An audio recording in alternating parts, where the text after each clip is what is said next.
Hi and welcome as we're joined by the author Gillian Robinson, who has just released this fabulous book called Excellence in Residential Care. It's a guide for managers and nurses. And Gillian, hi, how are you? Hi, good, thank you. Big book. So before we get into talking about why you decided to write this book, tell us a bit about yourself. What's your background?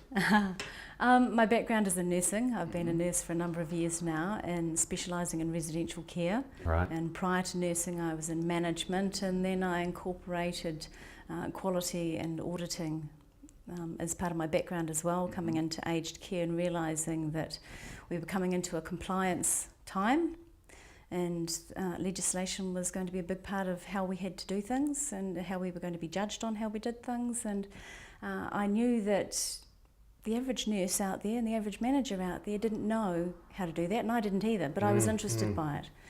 So there was a phase coming up to 2004 where I had the opportunity to go off and do a lot of tertiary study and figure out all the stuff I needed to. So that's then become my specialty. So I work as a specialist consultant. Into the residential care industry. Residential care, yes. So it's a really big industry. Tell us about the different aspects of residential care. It is a huge industry, you're absolutely right. Nurses coming into the care have to have a very broad skill and knowledge base, as do the managers. They're not only managing clinical care, which has got so much more advanced in the needs of people coming into care, but also they're managing the staff, so the HR issues, the health and safety issues, the environmental issues, the aesthetics of a building and how it works, the workflows of staff and time management. And then of course there's the staff in the kitchen and the catering services and the suppliers, and need I go on? Wow. And there's an ageing population, so there's more and more is. demand for these different types of residential care homes and units. Yes. So obviously it's a big industry, it's complicated, a lot of things going on. Why write the book? Why write the guide? Yes, the guide. I wrote the guide after 365 days continuous crisis intervention work that I was doing on top of the quality systems development and mentoring that I also provide to residential care providers. I get called in as a statutory manager when things have gone wrong. And at the end of that 365 days, I was so frustrated and so angry that these things can happen. Nobody sets out to fail. And it was continuously happening, obviously, as well. Yes, yeah. Now, it makes it sound as though that's the whole industry, and it's not. It's absolutely not. 99.9% of the industry does an incredible job. But there was no training course. There was no guide for clinical managers or for managers coming into the industry. And the old school are starting to retire. We need to bring new people in, and we need to get them up and running and give them the knowledge base. So after doing all of this crisis work, I thought, no, there needs to be a guide. There's got to be a better way. I don't want to continue being the ambulance at the bottom of the hill. So hence the guide. I sat down last December and started writing and sent out templates to a number of other people that are very experienced in the industry, and got their input of the things that they thought people should know when they're coming into those senior roles that they don't. Well, that leads me to the question, what are those things that people need to know? What are some of those basics in the guide? I know you can't tell us about everything within the guide, but a few of those basics that people need to know. It starts off with setting a direction. You know, any organisation, it doesn't matter whether it's a residential care facility or a production company or a motel. You've got to know what your vision is. What are we trying to achieve here? We can't just say it's as simple as care. What does that mean? That's too broad. We've got to narrow it down. We've got to be very specific. So the nurses need to know, the managers need to know, and they need to relate to the staff. So that takes leadership. It takes management and governance input. It takes leadership. It takes financial management. That's all got to be managed within the context of time. And then meeting clinical needs, as I say. So looking at not just the dietary needs of a person, but their wound care, their psychological needs, their social needs. Very, very broad. And then going through the care planning and clinical assessments, team building. Leadership is a huge issue because we don't have the leaders coming through. Leading is not part of your average nursing course. It's not. So nurses are not naturally good managers, and I'll probably get shot for saying that. Sorry. But the personality type of a nurse is somebody that wants to care, somebody that wants to nurture, somebody that wants to make it right and to fix. You can't do that all of the time when you're in a management role. There have to be boundaries set, there have to be expectations, and there have to be standards. And we have to meet those standards. And when people don't meet those standards, they have to be addressed proactively. And so it's very hard for a nurse that's not used to doing that to suddenly change mode.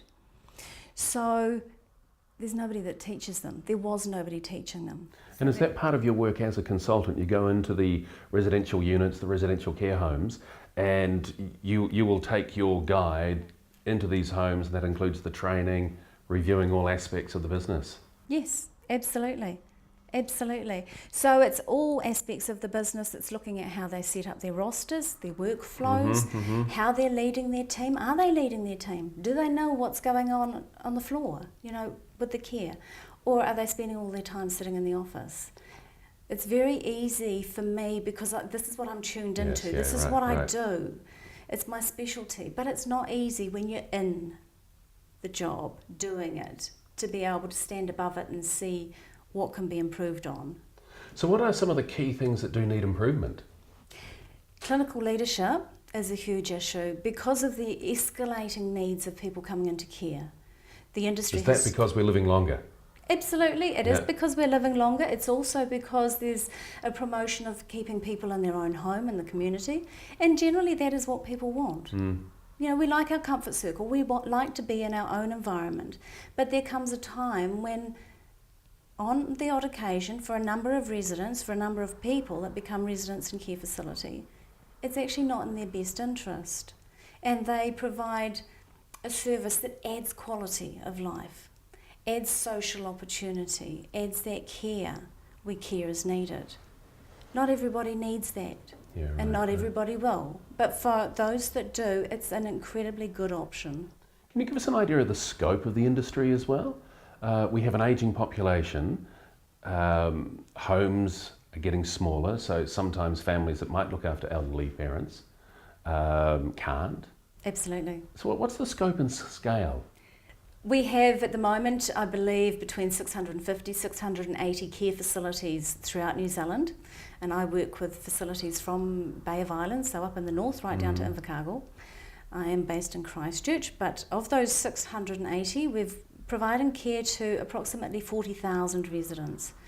There's 35,000 care staff working in the sector, and then you've got the nurses and the doctors supporting them in the background. So there's huge numbers. And when you think that's provided 24/7, 365 days of the year, they do an incredibly good job. Now that's today. What about 10 years from now? 10 years from now, the numbers are escalating to, they are really going to volume out. And is this the baby boomers starting to age?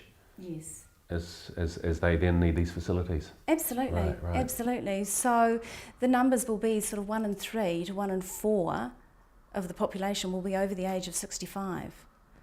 And at the same time that people are having less children. So we've got less people going into the workforce to provide care, but more people needing care. So complex times. So back to the book, the guide. What do you hope to achieve for the managers and the nurses within the industry reading the guide? It's set as a guide, exactly that, to help, to give the information and help give examples of scenarios and things that people can work through and think, okay, well, if I've got an issue with time management, I just seem to be chasing my tail all day. Okay, they can go to the index at the front of the book, go to the time management section. There's a whole lot of prompters there, things that will help them to manage their day, how they chunk their time, how they manage their time, how they prioritise their time. Are they looking at time in context of risk management? Have they taken that into consideration? Because they have to. So there's a lot of prompters there. So it really is a how-to guide. Is it part of that training, ongoing training aspect that you talked about earlier as well? Just helping people, especially if they sometimes feel that they're a bit on their own. Absolutely. They're swimming against the tide. Yes, and it's interesting because, you know, if you speak to operations managers that cover a number of sites, or to, you know, governance teams, they feel that they provide a huge amount of support to the registered nurses working in the sector. Go into the individual care facilities and speak to the registered nurses, and invariably they will say, we feel isolated, we feel unsupported or isolated. And who do we talk to when we've got issues? So even though there is somebody generally they can talk to, having something else they can reference that's just right there at their fingertips that they can grab. My details are in the back of it. I encourage people to, you know, send me an email. If they've got a query, I'm quite happy just to set them on the right track. Often it's a very quick, easy process to do, just to get people out of that muddle and get them back on track. You've put so much work into it, into the guide. What reaction have you had so far since you've published it? Oh, the reaction's been amazing, actually. It's been quite overwhelming. I got an email yesterday from one facility saying we need 12 copies straight away, please. And other facilities have got several copies. You know, I did a print run of 700 thinking, okay, well, that's at least one for every facility in the country. But I'm going to run out very quickly at this rate. Are you excited about it? I am. It is. It's been an incredible journey, and I'm really pleased with the perception of the people that have reviewed it and are using it, and the text messages that I'm getting, the emails that I'm getting, saying this is something that we have needed for so long. Thank you for taking the time to do it. You know, I didn't do it to make money. I did it to help because, as I say, I got so sick of seeing people traumatised, people struggling when they don't need to, Well, that's fantastic. The book is Excellence in Residential Care. It's a guide for managers and nurses. And Gillian Robinson, thank you so much for joining us and talking about it this morning. Thank you for having me.